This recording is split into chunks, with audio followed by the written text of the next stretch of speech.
God has a plan for your life.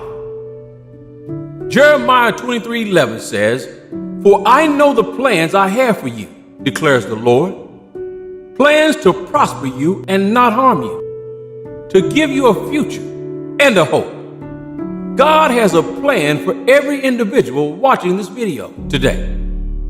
You need to start thinking and planning like God thinks and plans for you. His plans for your life is clear. Plans to prosper you and not harm you. What is harming you in life? Is it past failures? Is it regrets? Is it mistakes? Let go of these things. Let go of your past failures and disappointments. God still has a plan for your life.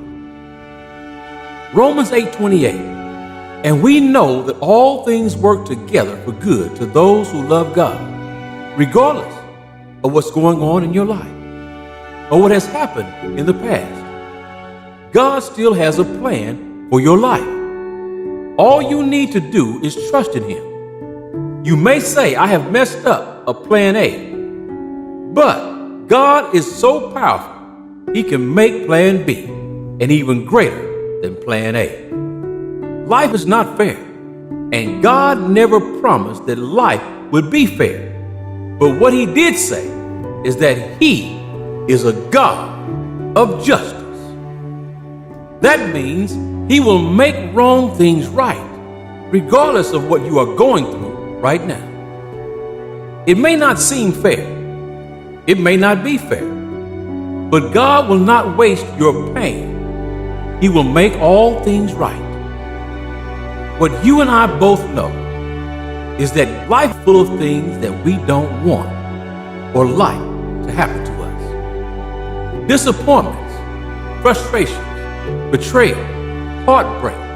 All these things are things that at one point in our lives we will experience, but God will not allow a difficulty to happen unless He is going to somehow use it to our benefit.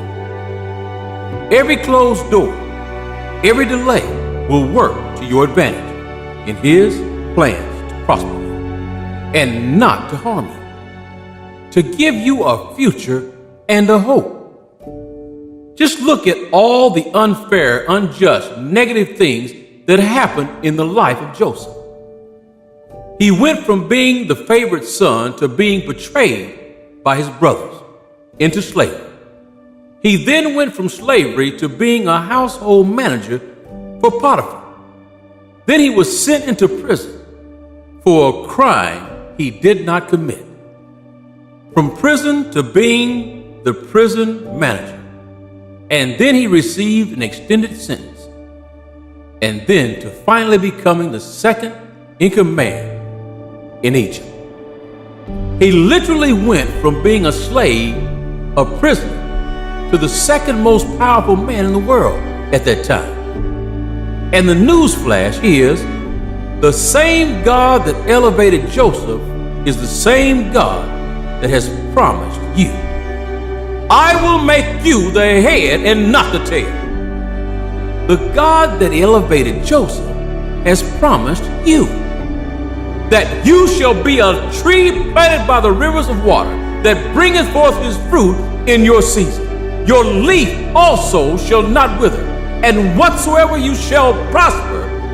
In other words, everything you touch, everything you are associated with will flourish. The God that elevated Joseph said all things are possible for those who believe. Only believe God has a plan for your life.